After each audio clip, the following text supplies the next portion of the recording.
Hello, everybody, and welcome to our first episode of Tilling It Like It Is, the Agriculture and Community Development Podcast here in Southeast District Extension with UGA Extension. This podcast, this is our first episode, and so kind of just giving you a rundown of what this podcast is going to be kind of centered on. It'll be focused towards producers, educators, community members, and anyone else interested in agriculture and natural resources. Each episode will feature fellow extension agents like myself and some other agents nearby, specialists, featuring timely crop updates and local updates on what's going on around the county that myself or other agents are seeing. And we might even have some time where we're going to actually interview some of the producers so we can make sure that we connect that face of agriculture to what's going on in the field. Starting out, I want to introduce myself. My name is Blake Carter. I am the current Effingham County Ag and Natural Resources Agent. And I have a great podcast lined up for today. Good guest speakers. I have Savannah Tanner from Emmanuel County and Wade Parker, our Southeast area agronomy agent, here with me. And before we get into some of the discussions I thought about with them, I do want to do a segment that I'll kind of start every podcast with called What's Growing On Around. And what this is going to be is just some of the highlights of some of the topics that I've been discussing with the clientele or the public, or some of the topics that have been called into our office asking questions about. And the one I want to really focus on today, I know most of us out there, we have gardens and we love fresh produce. It's the time of year where we're outside, we're getting some fresh squash, fresh tomatoes, fresh peppers. With that comes a little bit of problems, though. This time of year, we have the humidity that we have weather patterns that are unpredictable, where we have rain or we have hot, dry heat, and we come back and we alternate between those. And with that comes some different diseases and different issues that we've been seeing. One of those that I really want to point out today is focus on tomatoes. All right, so tomatoes, we love them. I love a good tomato and bacon sandwich, just like everybody else. But the problem is that if our tomato plants crash and die, we are not going to have any tomatoes, right? One thing that we've been seeing a lot of is something called fusarium wilt. All right, I've had 2 cases of it come in my office just within the last 3 days. And fusarium wilt is a disease that gets in tomatoes, and it blocks the ability for the plant to actually get water. So an easy way to figure out if you have fusarium wilt, because all wilts kind of look the same if you're not trained in knowing what you're looking at. And so an easy way to figure it out is an infected plant. If you take it and you take a knife and you cut down the middle of the stem, you'll start to see some browning on the inside, okay?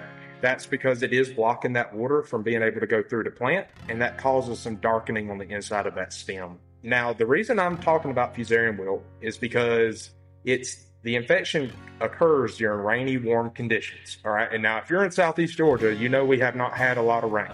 So that's not where it's coming from, all right? This is when you got to look in the mirror and say, maybe I'm the cause. Because what happens is, usually when it's really dry, we light the water, and we light the water hard, all right? And what that does is it creates what the rain would have done for us. By overwatering it, you're creating that humid, warm condition that's really good for this disease to really blossom. So what happens is it gets infected, and usually it will start with one plant, and then you'll start to see it right into the next. The pattern of this disease is like in line, all right, just like dominoes. But the good news is, if you see it start to happen, go ahead and take those diseased plants, go ahead and get them out. All right. If you see any of this infection going on, get them out of there, because that's going to stop that disease from progressing on a little bit easier. So that's the good news. The bad news is there's not a whole lot to be done once it gets in your plant. Fortunately, those tomatoes are probably done. All right. So the best thing to do is to think about next year, maybe definitely rotating that crop, and then also looking at some different varieties that'll be resistant to fusarium. So like I said, this time of year, don't overwater, all right? It's easy to want to, and that goes for turf grass too. Turf grass, a lot of the problems that we'll start to see in the fall when your grass is starting to die happens because we overwater now, all right? So just remember that it's okay to let that plant get a little thirsty, all right? It wants to be a little thirsty before you water it. Don't soak it and don't saturate it. So that's kind of some of the things that we've been seeing. And last thing before I we start changing gears and start introducing some of the guests that I have with me. I do want to highlight Georgia Grown. We are at that time of year where we're 4th of July, thinking about having backyard barbecues or spending time with the family.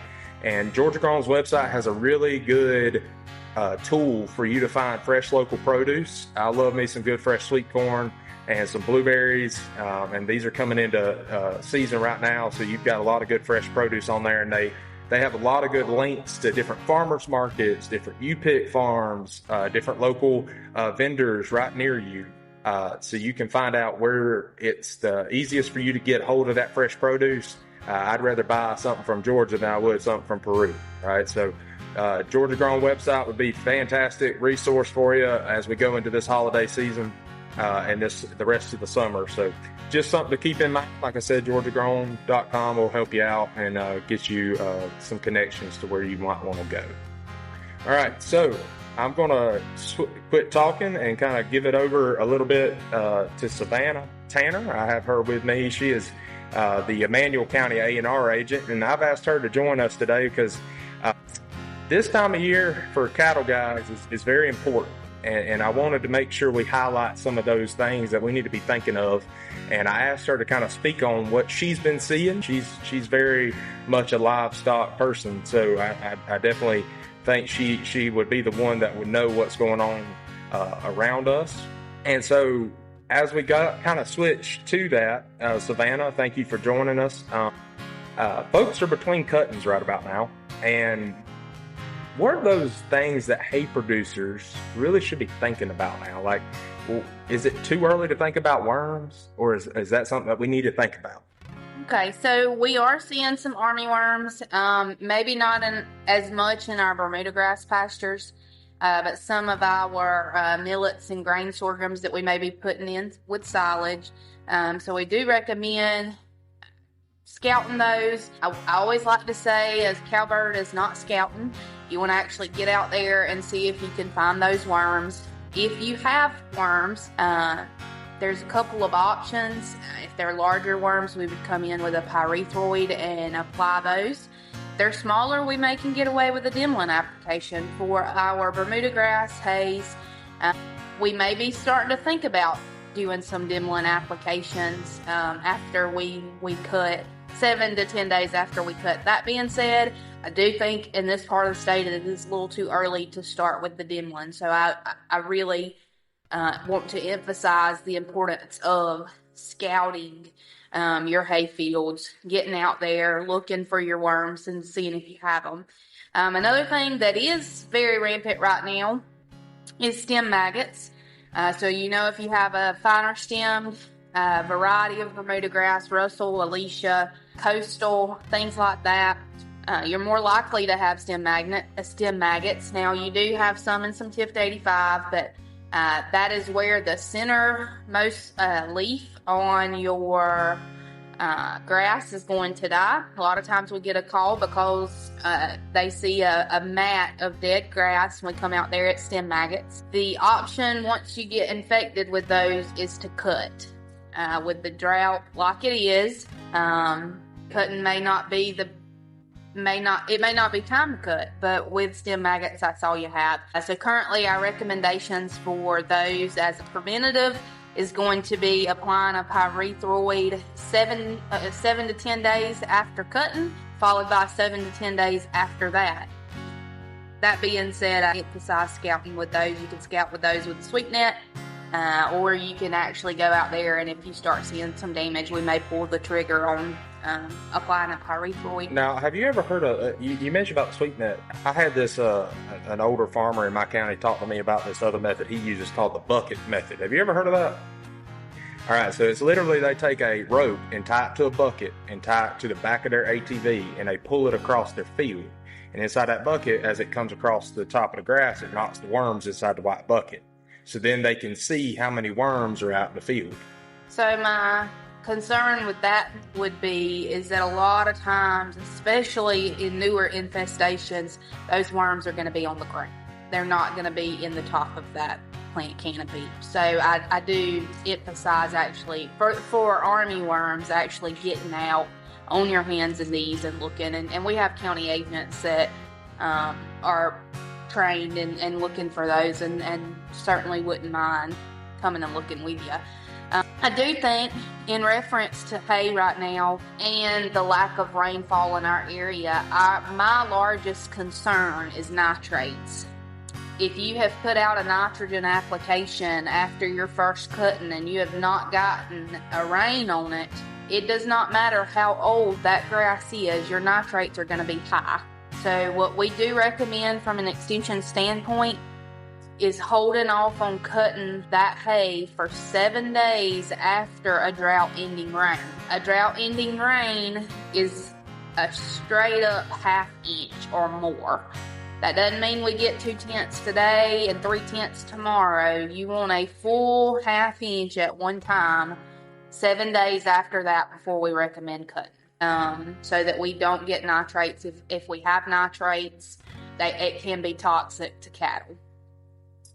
From that standpoint, that brings up a good point of making sure that we are testing our hay at least by the end of our hay season, knowing what we have so that we prevent any type of issue, whether that be lack of nutrients or whether it's a nitrate issue. If we're pulling those hay samples, we can catch that.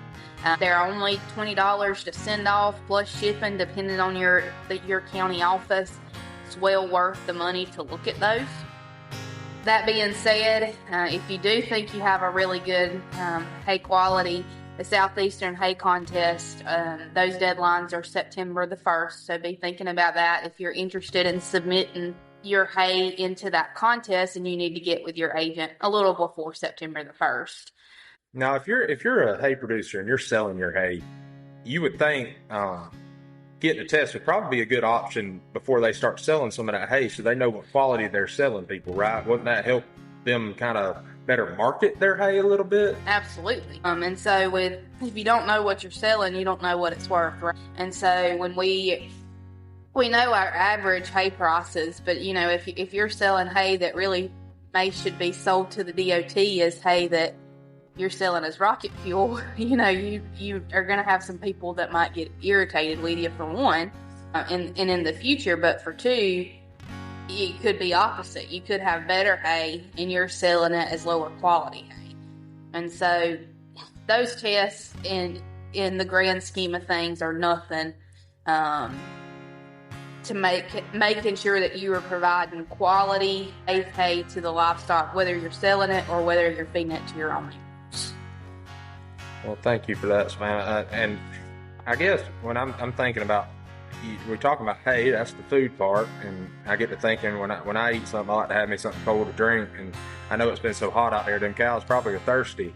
Well, when we're thinking about the cows and making sure this heat and this humidity, I'm sure there's some concerns possibly around bacteria and things, and I know in troughs or we have some fields that have ponds in them. Can you tell us some about what do we need to be looking for in terms of safety, in terms of the trough, and then also just from pond standpoint? Is there anything we need to be concerned with in that regard with our cows? So the biggest thing with water and cows, well, it's been 101. Now, every thermometer I've looked at the last couple of days has been about 101, inside, outside, whatever. Our calves are going to drink about 12.5 gallons of water a day. Our mama cows are going to drink closer to 20 gallons of water a day. The biggest thing is providing fresh, clean, cool water. The worst part about being outside in this heat is if you had a water bottle on the seat of your truck and you're expecting it to be good when you get back and it tastes like boiling water. Making sure that we keep good, cool water out for our cows is super important for a couple of reasons. One is we notice that when we do have better water quality, we also have some higher gains with our calves. And so we definitely want to keep that going. For two, utilizing clean water, you kind of pull out some of those other concerns. And so one thing I do think about with utilizing fresh water sources, whether that's a pond or just a low spot in a field that is what we call a wet weather pond is an algae concern. And, we don't want to necessarily focus on that, but if that's all they're drinking, there is absolutely an opportunity for toxic algae to build up, especially in a situation where we've been real dry. Let's say we get a couple inches of rain at one time, it can promote an algal bloom, and you can actually lose some cows from that. So really the biggest part about the water is making sure that we've got some fresh water source that is not a pond, keeping it cool. If you start having some algae come into some of your water troughs, I'm not as concerned about that because it's going to regenerate water every time they drink out of it if you have a float in there. But you can always do 8 ounces of bleach per 1,000 gallons of water to kind of keep that trough clean. As far as ponds and things go, sometimes we have to do what we have to do, and sometimes we have to eat water out of a pond. Just, be mindful that is a real world situation. We'll edit it out, don't worry. It's a real world situation for the algae to come in. So paying attention, if you see a real bright green film or color on the top of that pond, we may need to pull them off and put them on something else until we can manage that. But like I said, the biggest part is just keeping them clean, cool water out there so that we're not minimizing their gains and their access to fresh water. And I'll just speak from the standpoint, I'm colorblind, so that lime green color really is a struggle for me to see. And in the past, I've been called out to see these ponds and those that have that algal bloom. It is hard for me to see, and it's hard for just people that don't have color blindness to see it. It does blend in. This specific type of algal bloom that Savannah had mentioned, it is very hard to see. If you have a good, healthy pond color, it blends in with that color very well. But it is a thin film on the top almost. You can tell if you kind of get and kind of see the water move a little bit, you can kind of tell it. The other thing to think about is if you have fertilized or know of people that have fertilized in that field that during the year and just take note of rainfall and things like that, because that kind of correlates to that algal bloom like Savannah said. So if there is concern, that there is, you put out fertilizer, we've had a rain and you're just worried closer to the time where you might have to have cows out there, we do a pond sample, we do an algal sample, or just have your county agent come out there with you and talk to you a little bit about it, because it might be that we might need to keep them out of there for the time being. There are ways to treat it, like Savannah said, just making sure that you have the right recommendation, the right course of action is very important. So I do stress what Savannah said, and call your county agent to come out there and help you if you can't see it, because it is tough to kind of tell what's going on.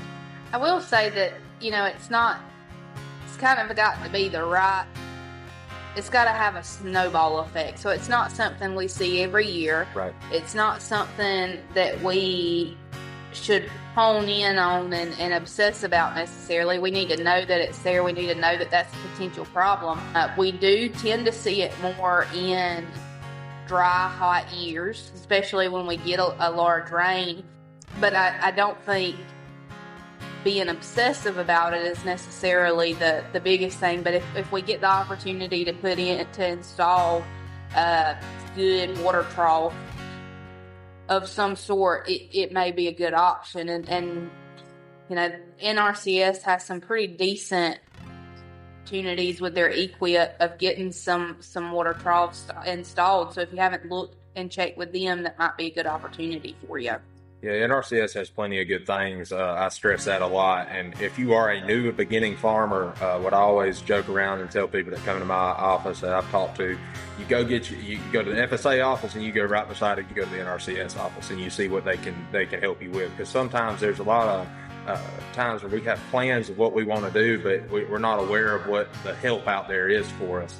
And there's a lot of good opportunities out there with NRCS, and they're a great organization to kind of work with. So definitely, like Savannah said, reach out to them. Now, Savannah, the last topic I think we want to really just touch on, and I've had a few calls about this locally, but this time of year in South Georgia, if you haven't been, if you're on vacation for an extended amount of time and come back, the first thing you're going to notice is one, the humidity, and two, the gnats. It's almost like you can't open your mouth and talk without them going inside. So, they're a problem for us, but I know with cattle, you drive by and you see a lot of flies sometimes with these cows. What is the concern with that, and what can we do? When is it a problem? Let's put it that way. With horn flies on cows, we don't have we have an estimated number, but we are fairly certain, especially if you talk to Dr. Nancy Hinkle, that we are pretty underestimated in how much flies actually cause loss of production in beef cattle. We know it reduces weaning weights. We know it reduces the ability to milk from mama cows. We know that it can very much so reduce the overall daily gain on our calves.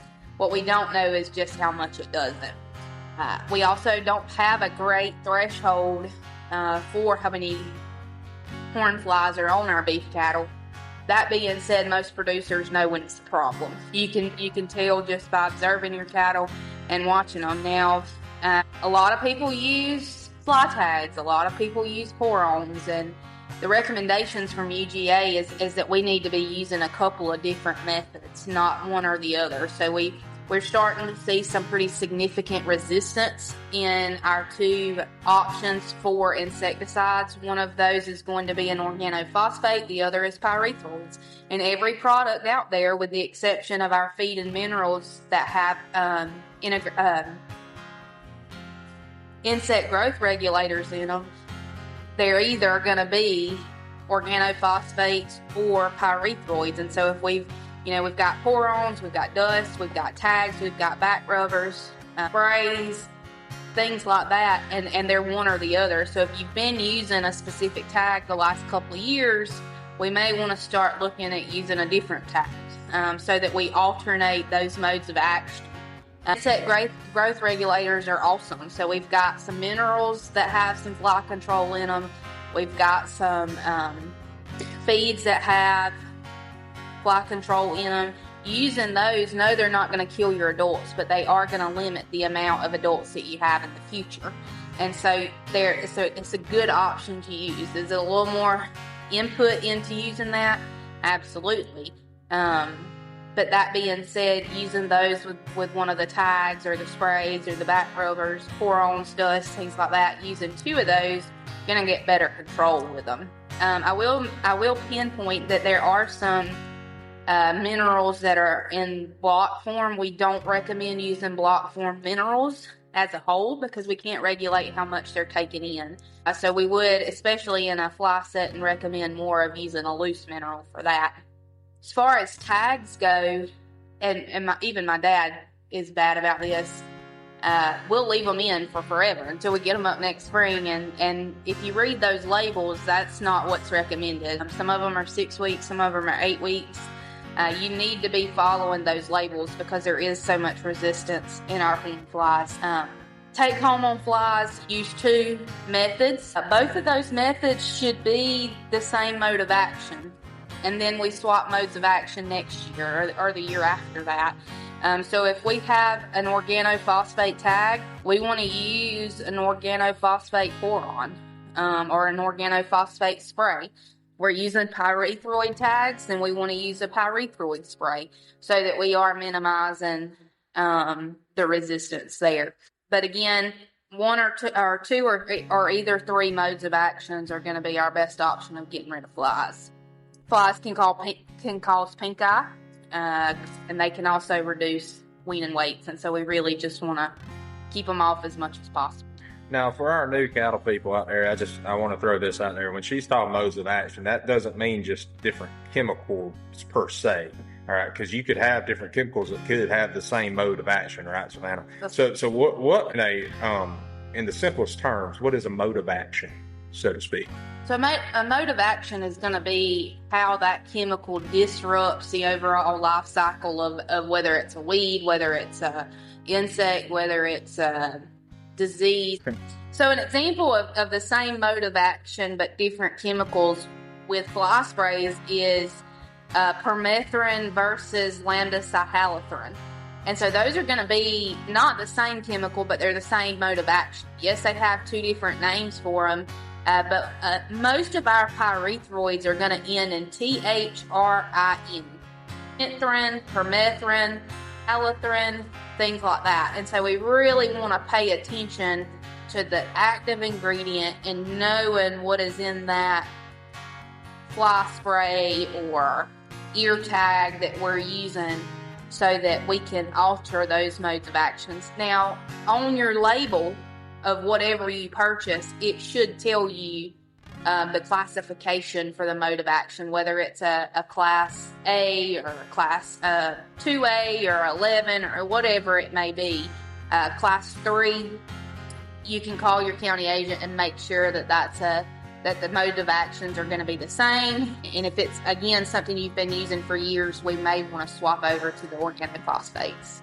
And something to think about. You might agree. So what you're saying is, if it ends in thrin, we need thrin, so to speak. We might need to find it a friend. Is that something you could say? Yeah, that's a good way to put it. All right, I'm messing with her. She thought that was cheesy, but that's okay.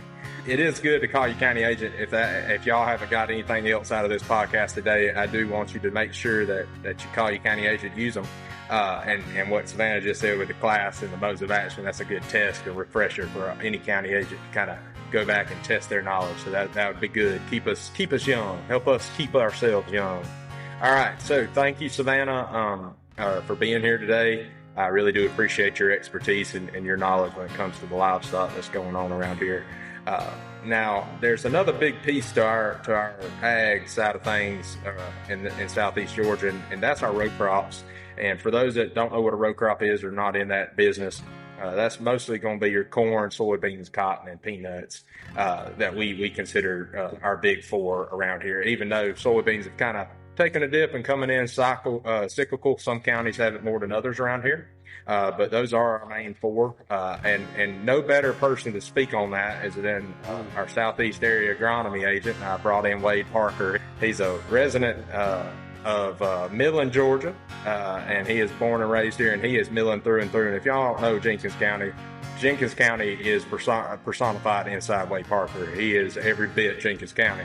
And I've asked him to speak today. He's based in Statesboro now. He was Jenkins County's agent for a long time. He was my boss man for a little while.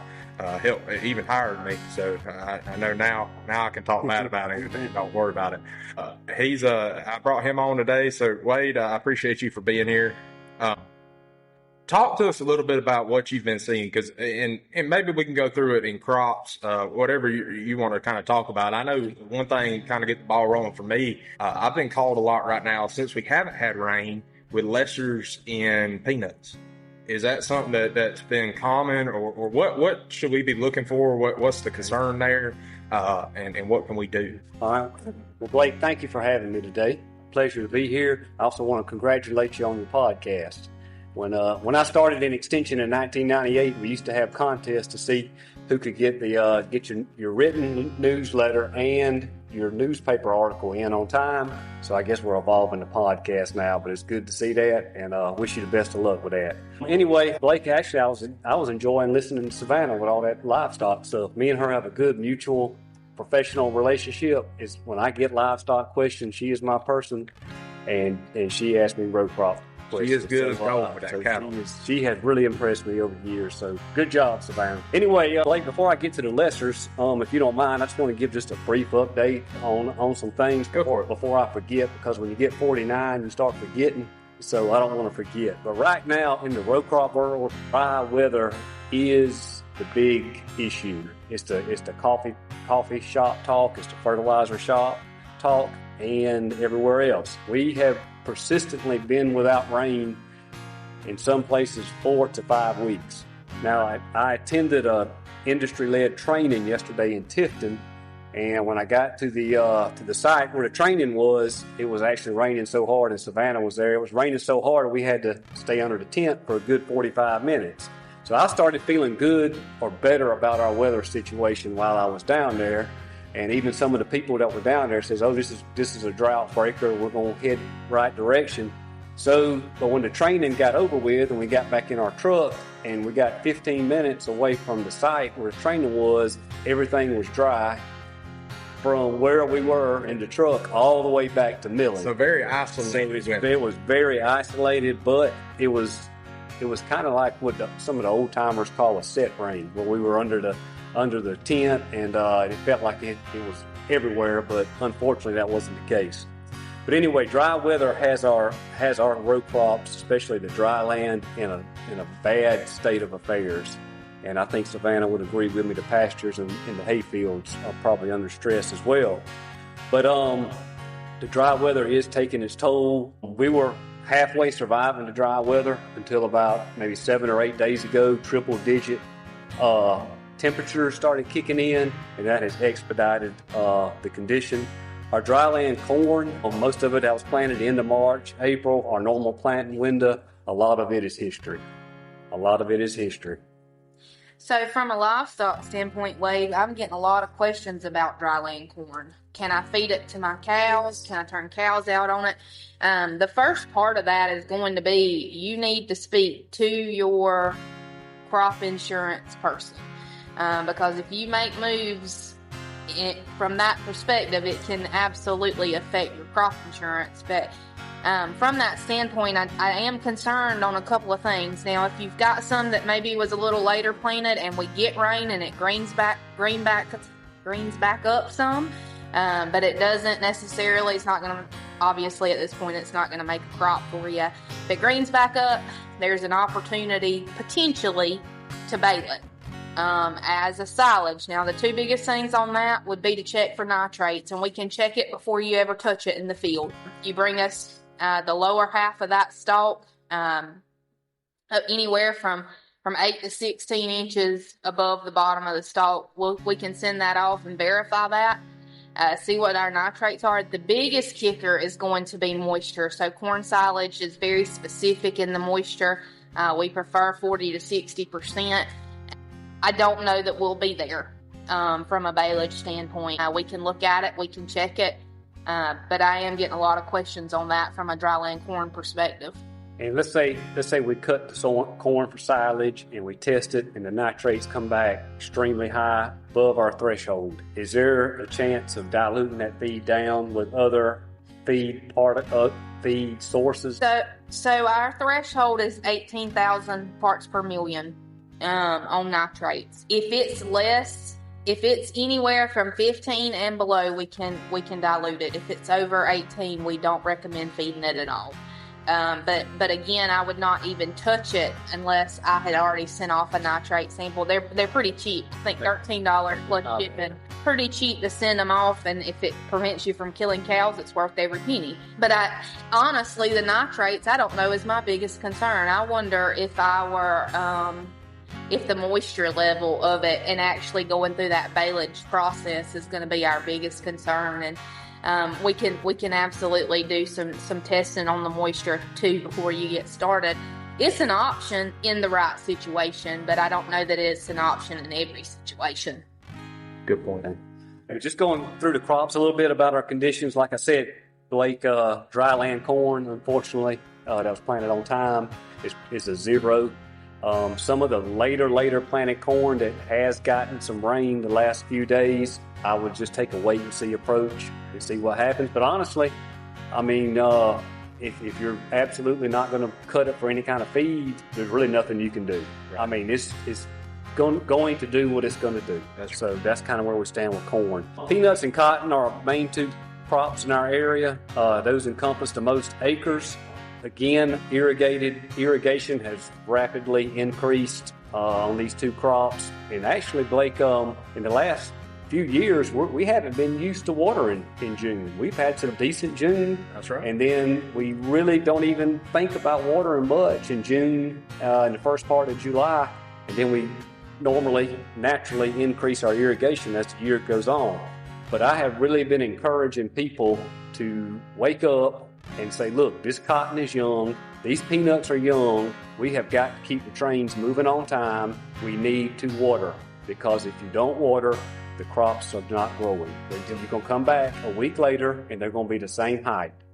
or in case of peanuts, they'll be the same width. So do consider watering. I think the majority of people are now, but I do think we were a tad bit late on considering applying water this early.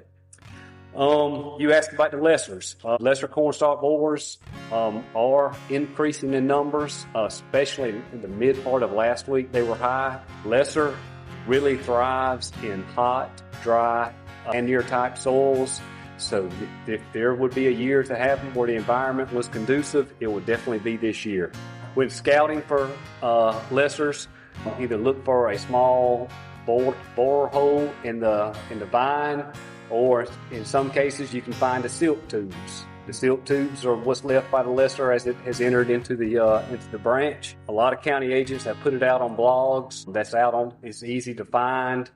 Sometimes you may have to dig in the dirt a little bit to find them, and be careful because some of this sandy ground especially is very hot. It's kind of like as long as I've been living in the country, I was going to drink from a water hose the other day, but I forgot to let the first part of the water hose expel. Luckily, I put my hand on the end of the water hose and I got my 2 fingers burned instead of my mouth. Same thing with some of this sand. It is very hot, and so be careful when you're digging around in it. Okay, real quickly, land plaster or gypsum, applying other forms of calcium. That is a pretty hot topic right now. I've gotten several questions on that. We offer, when I say we, the University of Georgia, we offer Pagan Zone calcium test.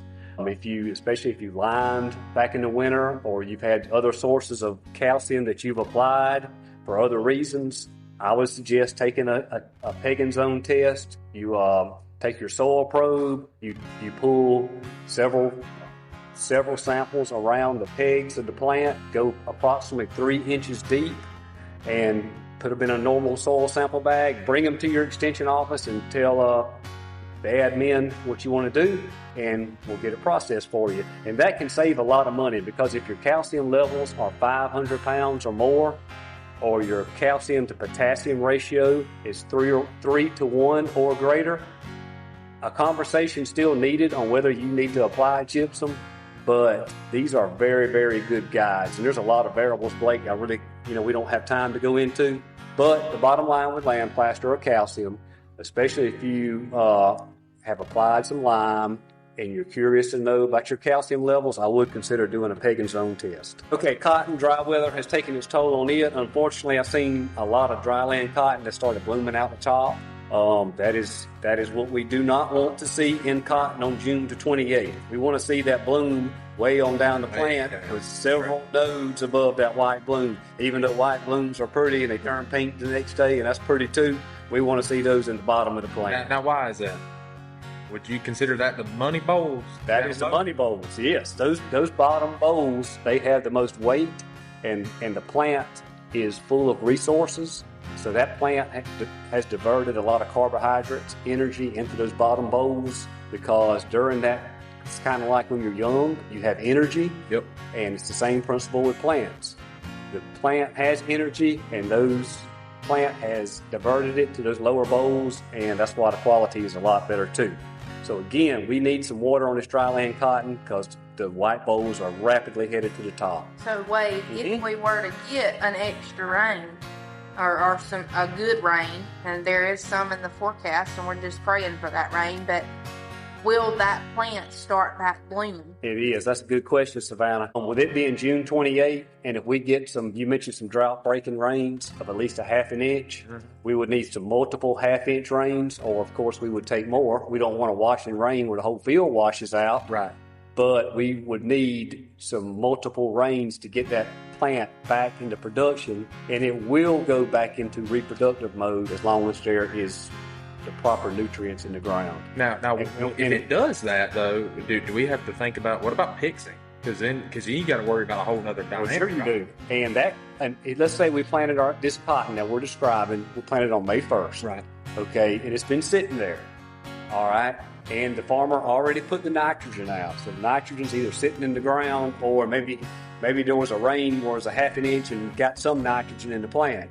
As soon as that weather turns around, that plant is going to go back to growing, and it's going to go back into reproductive mode. So now you kind of have two crops. You've got the first 2 weeks that it's been trying to put on cotton, and now you're going to have a big flush of new stuff. So you ask about growth regulators. I believe in heavy growth regulators on late planted cotton. So now your early planted cotton has now turned into a late crop. So we do need to change our management and do need to get more aggressive with growth regulators. That makes a whole lot of sense. All right.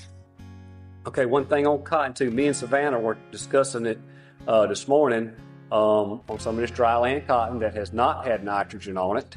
Some of them were concerned about should I put nitrogen on it, should I not? And it's a gamble either way, because if you don't put any nitrogen on it and the weather turns around and now you say, know what, I don't have any nitrogen on my cotton. And then the plant cuts out because of lack of fertility. So what I talked to her about is maybe putting a reduced amount and having something out there like 50 pounds. And then if the weather really starts going your way, you can always add some more if the plant's not too tall to get it in there. Or we have several foliar options that you can foliar feed that plant to keep it moving on time.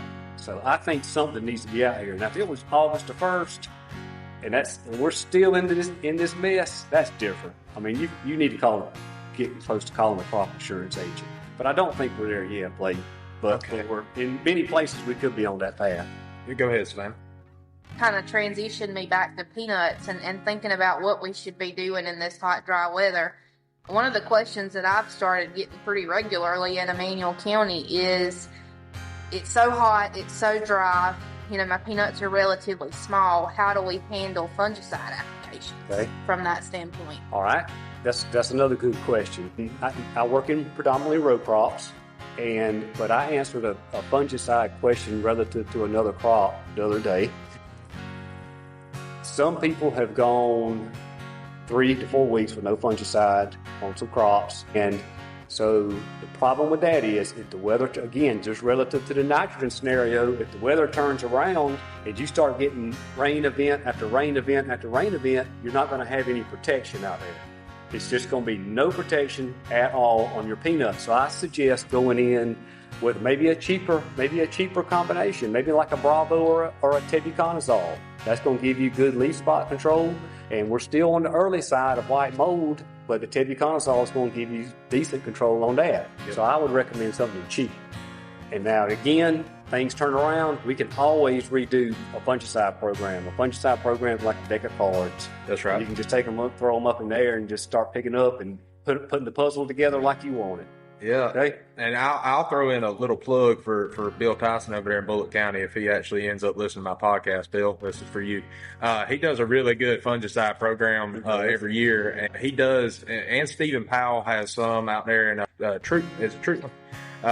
They both do really good fungicide trials, and their data is published online on their podcasts or at their offices. I know Bill's website, everything, you can go back and look over the years, it's changed, but he's got some really good options. And like Wade said, sometimes you got to adapt and change what you're doing out there with your fungicide program, and that's okay. There's some different options and different things that we can throw out there, but that if you need a reference, I think it's an excellent guide. I know I use it a lot for my guys too. So it is awesome. Real good. And Blake, on soybeans, we actually still under irrigation. We still have a few people that are planting some beans. I think people say, "Well, is it too late to plant soybeans?" I'm still I guess I'm from the generation of the 4th of July is the deadline. There might not be any scientific evidence on the 4th of July being the deadline, but my whole life we've tried to get beans planted by the 4th of July. If you hear the fireworks going off and you hadn't planted, you're getting kind of late. 2 farmers in my county that I think are the kings of soybeans in my neck of the woods. They're the only ones that have not bid on the peanut bandwagon, so to speak, and they stick true to their soybean. That's kind of what they do as well. About that 4th of July, they might go a few days later, but they don't play very much later than that. I mean, I've been with them when they're planting. Usually it's out with that end of June, that 1st of July, and you want to make sure that the right type of soybean, which group is correct for you for when you're in that different times of the summer. So, if you end up having a problem with your crop early in the summer and now you're looking at there's an option for you to plant another crop. I know we ran into that last year. Soybeans is an option. It is an option. And you still got a couple weeks to pull that trigger and still get it in the ground. And as far as what's safe, what we would consider a safe bet for you to make a good crop of beans. Is there any other update? There is one quickly, and I waited to the very end to mention this. Is we're still dealing with deer. Deer continues to be a problem in all of our major crops. Hearing a few more reports about them being in peanuts worse this year for whatever reason. I really don't have an answer for that. But deer, rest assured, University of Georgia Extension is working hard as they can to try to come up with at least some solutions to this problem. One thing, when we had the pigweed dilemma being resistant to glyphosate in 2005, we all thought that was just going to really wipe us out.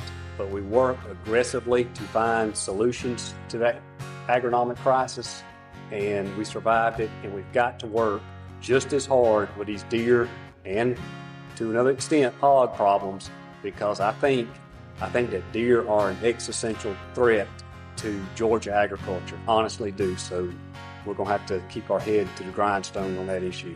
And I don't know, speaking from, this might be a little biased, but I think as far as a university-wise, and our research team, our cotton team, they are doing one of the best jobs in the nation, not just in Georgia, but for the nation in terms of deer pressure research and trying to come up and combat this problem. A problem that is just local to Georgia or local to a part of Georgia. It is all over the South United States. And specifically in Georgia, I think we're facing it a lot more because we have a lot of people coming into our state. We're moving, getting people in, and the habitats are changing, and just some of the other things that are going on that have influenced the increase in deer population. I'm thinking that, just speaking from my standpoint, I think we're doing an excellent job of being a leader and trying to fix that problem. And it might not be the silver bullet we have right now. But I will echo what Wade said. I do think we're doing all we can, and I do think, just like the pigweed problem or another shock to the system, so to speak, we've done our best to combat it and overcome it. And I think it's going to take a little bit of time, just like it did with that. But I think it's coming. The main thing is we are making efforts and strides to do that. So I know some of the farmers that are listening, if y'all want an answer today, you might not have the most foolproof plan. But I will say that you give us a little bit of time, and the research that Camp and Wade and some other agents are working on, I think we're getting there, just step by step. So thank you for mentioning that, Wade. I think that helps rest. I know it might not make the stress any easier on the farmers, but at least maybe they can find some peace in knowing that we are doing what we can to get there. Last question I have for you, Wade, because this is a question I've had over the last few years, is potassium in cotton. Now, in the past, this time of year, we've had, like you said, we haven't had to run the pivot much. This year, on the other hand, we have.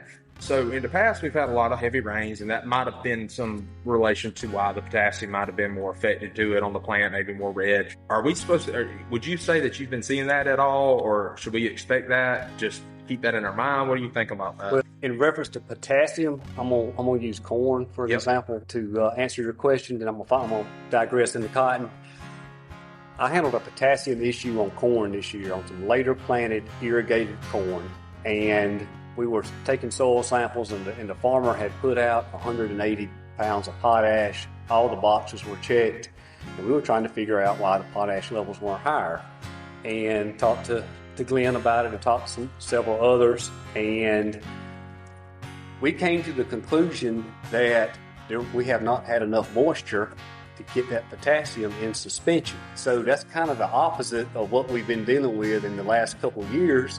Is we've actually experienced potash leaching. Again, the last several years, June and part of July have had a massive amount of rain. So to answer your question, I have not seen any potassium deficiency yet, but I hope that the majority of the farmers put all their potash out at planting this year, because it's going to take those May showers that we have, plus multiple irrigations to get that potassium in soil suspension to where the plant can use it.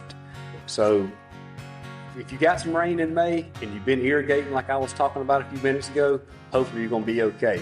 But if you are planning on splitting your potash, there's probably, I would say, maybe I would watch it. I'd watch it. Well, thank you for that.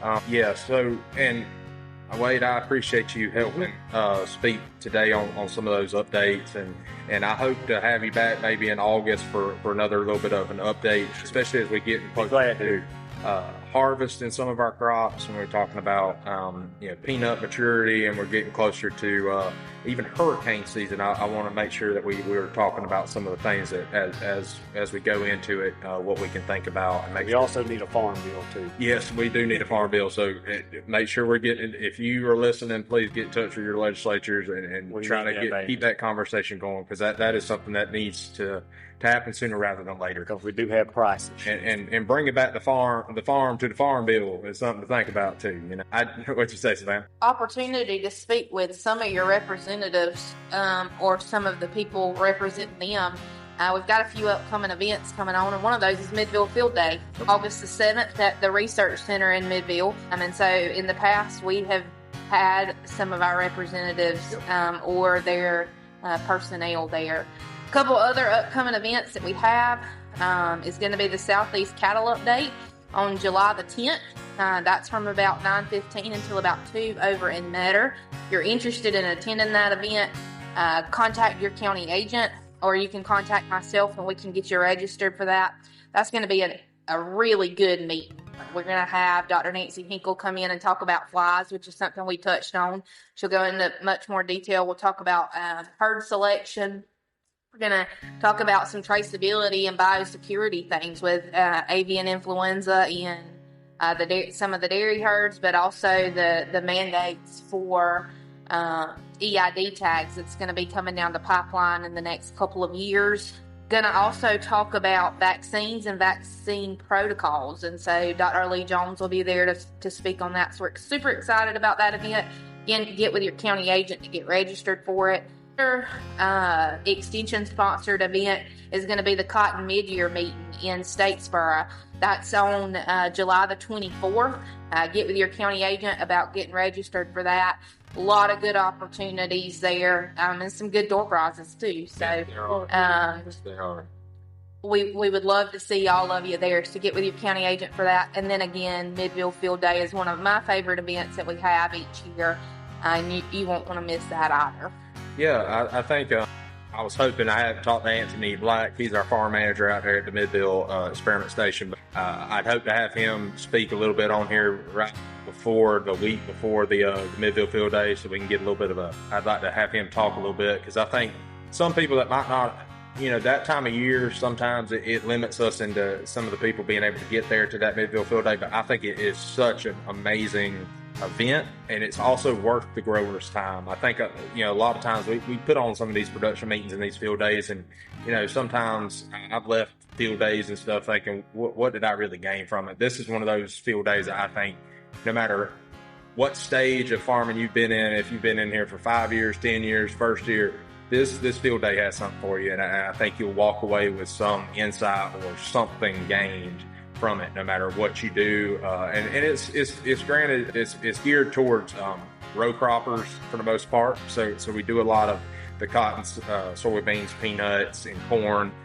We do a lot of on-farm trials there. So I do want to say that it is an excellent field day.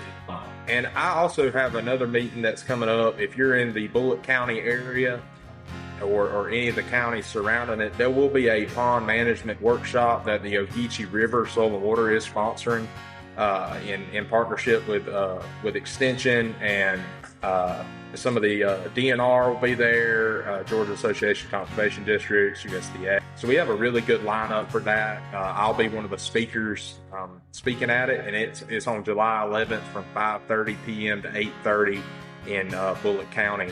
If you're interested in that meeting, by all means, get in touch with me. My email is blake.carter25@uga.edu.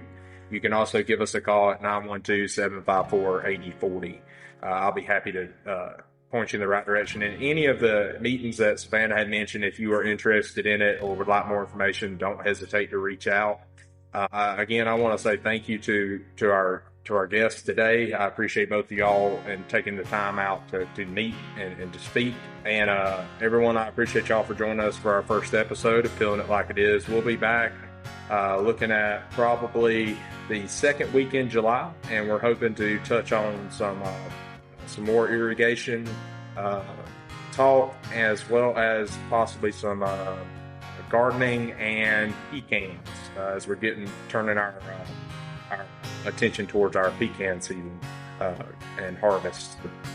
We hope to have some people on there, some agents, and we'll be in Dallas, so that will be coming to you from Dallas. So we'll have some good agents on that podcast. So we look forward to seeing you then. I appreciate you joining us, and like always, keep tilling it like it is. Thank you so much. Bye.